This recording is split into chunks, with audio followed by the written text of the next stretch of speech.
अभिमन्यु हैरानी के साथ कहता है, मैं नहीं चल सकता, पर क्यों? युग अभिमन्यु के सवाल का जवाब देते हुए कहता है, अपनी हालत देख अभिमन्यु, तेरी तबीयत ठीक नहीं है। तेरे वो सीने का निशान, वो कम होने की जगह और बढ़ रहा है। चटर्जी मन ही मन सोचने लग जाता है, ये युग किस निशान की बात कर रहा है अभिमन्यु से। डायना भी युग का साथ देते हुए कहती है, हाँ अभी युग ठीक बोल रहा है, तुम्हारी तबीयत कुछ दिनों से ठीक नहीं है। ऐसे में तुम्हारा शाम के वक्त बाहर जाना ठीक नहीं। तुम्हें आराम की जरूरत है, तुम्हें आराम करना चाहिए अभी। अभिमन्यु तुरंत पलटकर कहता है, नहीं डायना, मैं बिल्कुल ठीक हूँ, और मैंने कहा था ना, मैं दवाइयाँ ले रहा हूँ, ये निशान ठीक हो जाएंगे। युग अभिमन्यु को फिर समझाते हुए कहता है, पर अभिमन्यु अपनी हालत देख जरा, तू थका हुआ लग रहा है, ऐसा लग रहा है जैसे रात भर सो नहीं पाया है। अभिमन्यु पलट कर कहता है, नहीं युग, मैं बिल्कुल ठीक हूँ, मैंने कहा ना, और मैं तुझे इस तरह से अकेला नहीं छोड़ सकता। युग कहता है, अकेला छोड़ने की बात नहीं है अभिमन्यु, कायर, कछुआ, शालिनी, बाकी सब भी तो है ना मेरे साथ। अभिमन्यु अपनी बात पर अडिग रहते हुए कहता है, हाँ तो क्या हुआ, पर मैं फिर भी नहीं छोड़ सकता, न कभी तेरा साथ छोड़ा है न कभी छोड़ूंगा, चाहे कुछ भी हो जाए। युग मायूसी के साथ कहता है, अभिमन्यु, ये सब मैं तेरे लिए ही तो कह रहा हूँ, तू बीमार है और तुझे कुछ हो गया तो। अभिमन्यु कुछ गुस्से के साथ कहता है, युग तू ना अपने दिमाग में दो बातें अच्छे से बैठा ले। पहली तो ये कि मैं बीमार बिल्कुल नहीं हूँ, समझा, और दूसरी ये कि मुझे कुछ नहीं होने वाला है। युग चुप ही रहता है। अभिमन्यु अपने चेहरे पर हल्की सी मुस्कान लाते हुए कहता है, पर हाँ, यदि तू मुझे अपने साथ नहीं ले गया ना, तो तेरी फिक्र करते हुए हर वक्त तेरे बारे में सोचते हुए बीमार जरूर पड़ जाऊंगा मैं। युग पलटकर कुछ कहता उससे पहले शालिनी हड़बड़ाहट के साथ कहती है, हम चले, हमें देर हो रही है। शालिनी का उतावलापन देखकर साफ समझ आ रहा था कि उसे बहुत जल्दी हो रही थी वहां पर चलने की।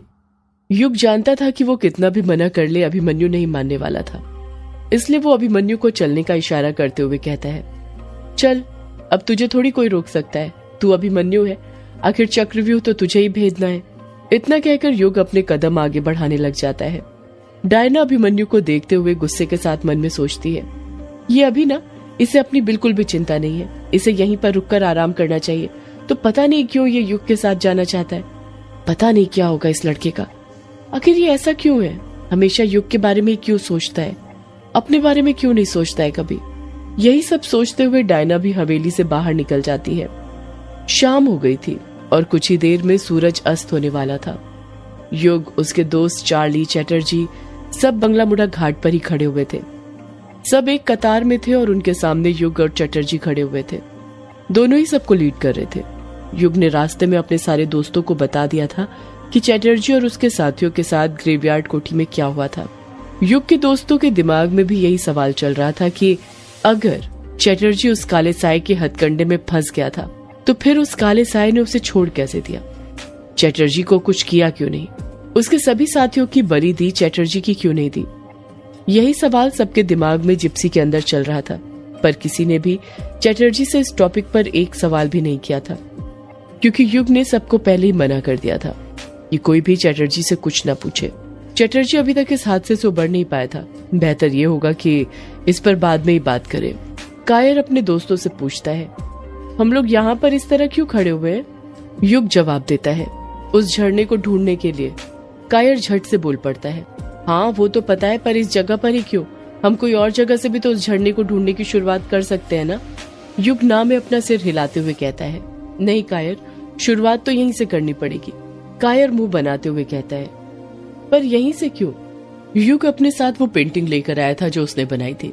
वो तुरंत उस पेंटिंग की फोल्डिंग को खोलता है और अपने हाथ से इशारा करते हुए कायर से कहता है, क्योंकि ये देख, मैंने जो पेंटिंग बनाई थी उसके सबसे निचले हिस्से में नदी का किनारा था, तो हमें शुरुआत नदी के किनारे से ही करनी चाहिए। कछुआ बीच में दखल देते हुए कहता है, पर नदी का किनारा तो दूसरे साइड भी है ना, हम रोंकामुचा घाट से भी तो शुरुआत कर सकते हैं। युग झट से जवाब देता है, नहीं, शुरुआत तो यहीं से करनी पड़ेगी, क्योंकि ये देख, घाट के इस किनारे पर पेड़ पौधे भी हैं जो किसी जंगल की तरह है, और तुझे भी पता है रोंकामुचा घाट के पास जंगल नहीं है, वो सिर्फ बंगला मुड़ा घाट के साइड पर है जहाँ पर इस वक्त हम खड़े हुए हैं, तो हमें शुरुआत यहीं से करनी चाहिए।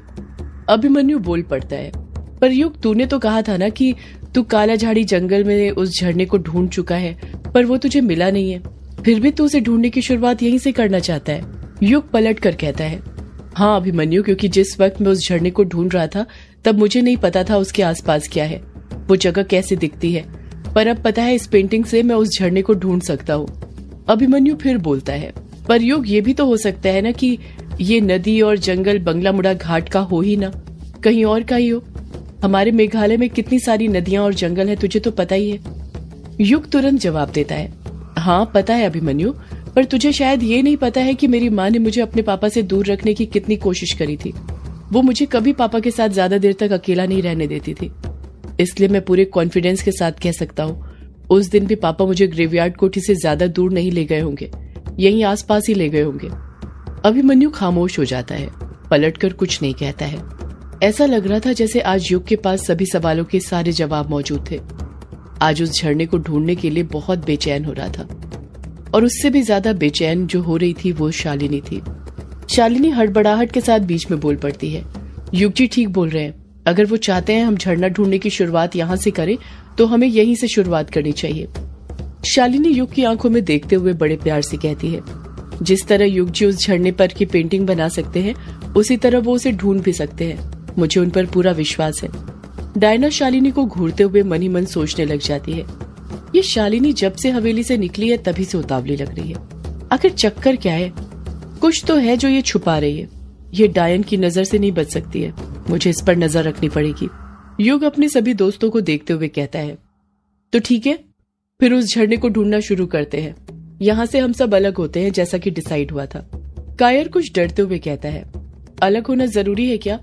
साथ में ही रहते हैं ना सब। युग जवाब देता है, नहीं कायर, अलग होना जरूरी है, क्योंकि काला झाड़ी जंगल बहुत बड़ा है। अगर साथ में ढूंढेंगे तो मुझे नहीं लगता है हम उसे जल्दी ढूंढ पाएंगे, इसलिए बेहतर यही होगा कि हम उसे अलग अलग ढूंढें। कायर घबराते हुए ही कहता है, काला झाड़ी जंगल बहुत बड़ा है, तभी तो कह रहा हूँ साथ में ढूंढते हैं, अकेले में खो गए तो मुझे तो डर भी बहुत लग रहा है। युग कायर के डर को महसूस करते हुए कहता है, ठीक है, फिर तू किसी को अपने साथ रख ले। कायर तुरंत कहता है, मैं कछुए के साथ रहूंगा, आखिर वही तो मेरा भाई है। चार्ली भी अकेले जंगल नहीं जाना चाहता था, इसलिए वो हड़बड़ाहट के साथ कहता है, और मैं अपने सर के साथ रहूंगा। डायना मुंह बनाते हुए कहती है, अब जब सभी जोड़ी में है तो मैं भी शालिनी के साथ रहती हूँ। शालिनी तुरंत बोल पड़ती है, नहीं, उसकी कोई जरूरत नहीं है, मैं अपना ध्यान खुद रख सकती हूँ। डायना तुरंत कहती है, ध्यान रखने वाली बात नहीं है शालिनी, साथ रहने वाली बात है। युग डायना की बातों से सहमत होते हुए कहता है, शालिनी डायना ठीक कह रही है, तुम अकेले मत जाओ, डायना के साथ ही जाओ। अभिमन्यु कहता है, फिर ऐसा ही है तो मैं तुझे अकेला क्यों छोड़ूं, मैं तेरे साथ रहूंगा। युग हामी भरते हुए कहता है, ठीक है, फिर अब सब डिसाइड हो ही गया है तो जंगल के अंदर चला जाए। तुम सबको पता है ना, अगर किसी को भी वो झरना मिला तो सबको कैसे बताना है? कछुआ हड़बड़ाहट के साथ कहता है, हाँ पता है, पर तूने बताया नहीं, तुझे उस जगह के बारे में कैसे पता चला? युग कछुए के सवाल का जवाब देते हुए कहता है, जब यामिनी चली गई थी तो उसे दिन रात इन्हीं घाटों पर ढूंढा करता था, ढूंढते ढूंढते यहीं पर सो जाया करता था।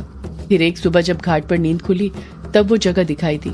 मुझे लगा ही था कि वो जगह एक न एक दिन काम जरूर आएगी, और देखो आज आ भी गई। चटर्जी युग को बीच में टोकते हुए कहता है, अब ये यामिनी कौन है? युग बात को काटते हुए कहता है, चटर्जी सब बताता हूँ पर बाद में, अभी हमें वो झरना ढूंढना है किसी भी कीमत पर।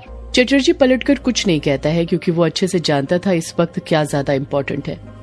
सभी लोग दो दो के ग्रुप बनाते हैं और उस झरने को ढूंढने के लिए काला झाड़ी जंगल के अंदर घुस जाते हैं।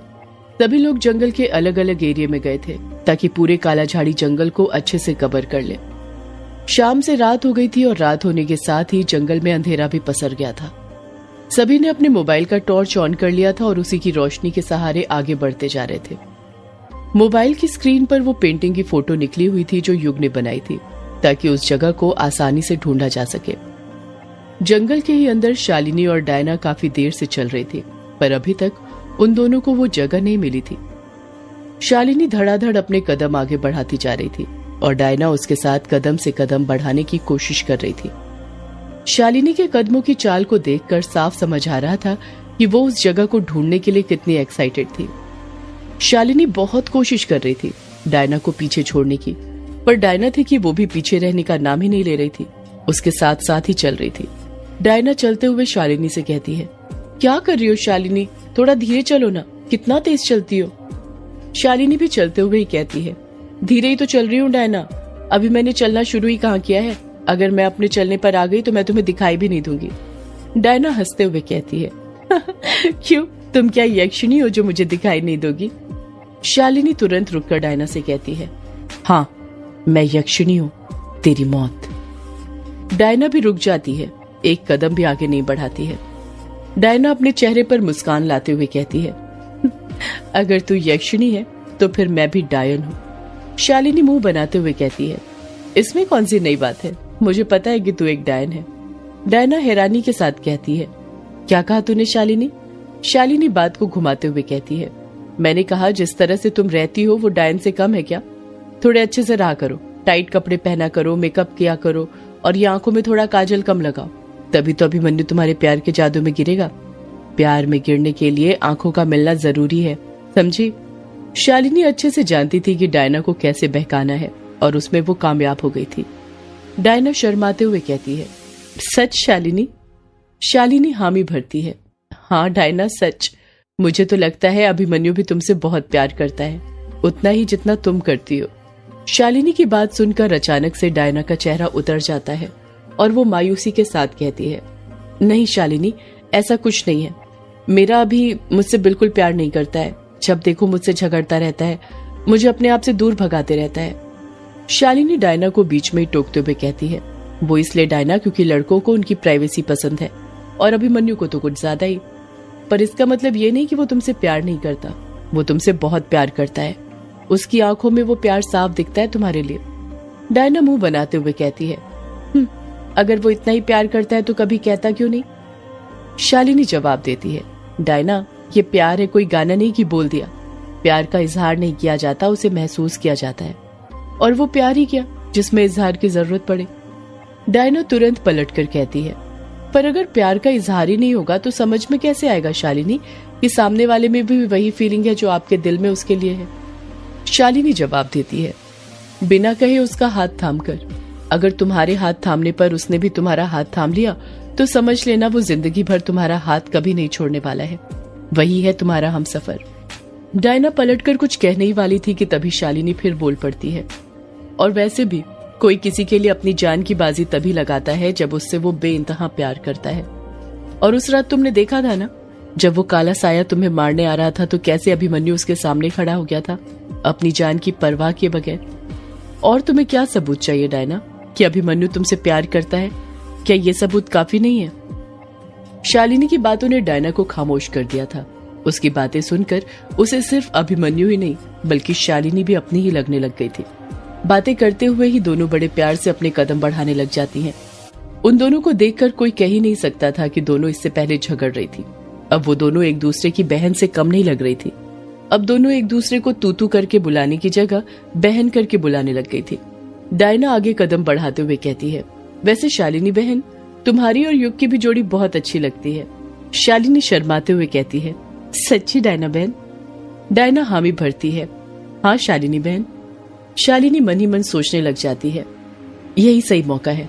डायना को मुझ पर यकीन हो गया है, अब मुझे उससे वो बात पूछ ही लेनी चाहिए। सदियों से है पुरानी ये है यक्षिणी की कहानी। यक्षिणी एक आग है, यक्षिणी तेरा ख्वाब है।